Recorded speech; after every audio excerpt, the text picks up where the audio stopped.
ಡೆಲ್ಲಿ ವಿರುದ್ಧದ ರೋಚಕವಾದ ಪಂದ್ಯದಲ್ಲಿ ಆರ್ಸಿಬಿ ತಂಡದ ಗೆಲುವಿನ ನಂತರ ಬದಲಾಯಿತು ಐಪಿಎಲ್ 2024ರ ಸಂಪೂರ್ಣ ಪಾಯಿಂಟ್ಸ್ ಟೇಬಲ್. ಗೆದ್ದ ಆರ್ಸಿಬಿ ತಂಡಕ್ಕೆ ಪಾಯಿಂಟ್ಸ್ ಟೇಬಲ್ ನಲ್ಲಿ ಆಯಿತು ದೊಡ್ಡ ಲಾಭ. ಹಾಗಾದರೆ ಐಪಿಎಲ್ 2024ರ ಸಂಪೂರ್ಣ ಪಾಯಿಂಟ್ಸ್ ಟೇಬಲ್ ಏನು ಎಂದು ಈ ವಿಡಿಯೋದಲ್ಲಿ ತಿಳಿಸುತ್ತೇವೆ. ಆದರೆ ಅದಕ್ಕೂ ಮುನ್ನ ಆರ್ಸಿಬಿ ಹಾಗೂ ಡೆಲ್ಲಿನಲ್ಲಿ ನಿಮ್ಮ ಫೇವರೇಟ್ ತಂಡ ಯಾವುದು ಎಂದು ಕಮೆಂಟ್ ಮಾಡುವ ಮೂಲಕ ತಿಳಿಸಿ. ಸ್ನೇಹಿತರೆ, ಆರ್ಸಿಬಿ ಹಾಗೂ ಡೆಲ್ಲಿ ನಡುವೆ ನಡೆದ ರೋಚಕವಾದ ಪಂದ್ಯದಲ್ಲಿ ಟಾಸ್ ಸೋತ ನಂತರ ಮೊದಲು ಬ್ಯಾಟಿಂಗ್ ಮಾಡಿದ ಆರ್ಸಿಬಿ ತಂಡ 20 ಓವರ್ಗಳಲ್ಲಿ ತನ್ನ 9 ವಿಕೆಟ್ ಅನ್ನು ಕಳೆದುಕೊಂಡು 187 ರನ್ಗಳ ಟಾರ್ಗೆಟ್ ನೀಡಿತು. ನಂತರ ಬ್ಯಾಟಿಂಗ್ ಮಾಡಲು ಬಂದ ಡೆಲ್ಲಿ ತಂಡ ಆರ್ಸಿಬಿ ನೀಡಿದ ಗುರಿಯನ್ನು ಬೆನ್ನಟ್ಟಲು ಸಾಧ್ಯವಾಗದೆ ಪಂದ್ಯವನ್ನು 47 ರನ್ಗಳ ಒಂದು ದೊಡ್ಡ ಅಂತರದಿಂದ ಹೀನಾಯವಾಗಿ ಸೋತಿತು. ಸ್ನೇಹಿತರೆ, ಆರ್ಸಿಬಿ ತಂಡದ ಗೆಲುವಿನ ನಂತರ ಐಪಿಎಲ್ 2024ರ ಲೇಟೆಸ್ಟ್ ಪಾಯಿಂಟ್ಸ್ ಟೇಬಲ್ ಅನ್ನು ನೋಡಿದರೆ ಈ ಪಾಯಿಂಟ್ಸ್ ಟೇಬಲ್ ನ ಮೊದಲ ಸ್ಥಾನದಲ್ಲಿ ಕೆಕೆಆರ್ ತಂಡವಿದ್ದು 12 ಪಂದ್ಯದಲ್ಲಿ 9 ಪಂದ್ಯವನ್ನು ಗೆದ್ದು ಪಾಯಿಂಟ್ಸ್ ಟೇಬಲ್ ನಲ್ಲಿ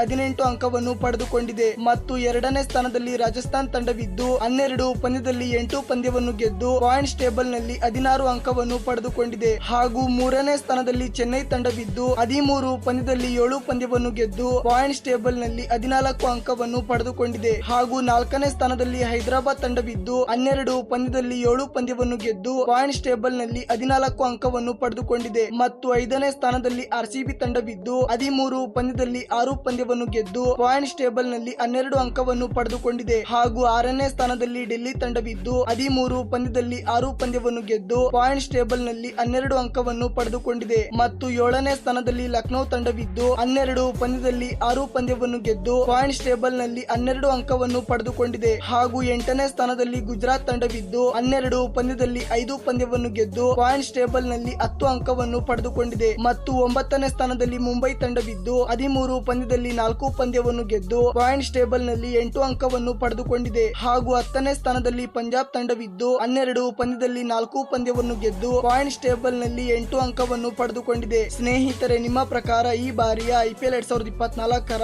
ಟ್ರೋಫಿಯನ್ನು ಯಾವ ತಂಡ ಗೆಲ್ಲಬಹುದು? ಕಮೆಂಟ್ ಮಾಡುವ ಮೂಲಕ ನಿಮ್ಮ ಅಭಿಪ್ರಾಯವನ್ನು ತಿಳಿಸಿ.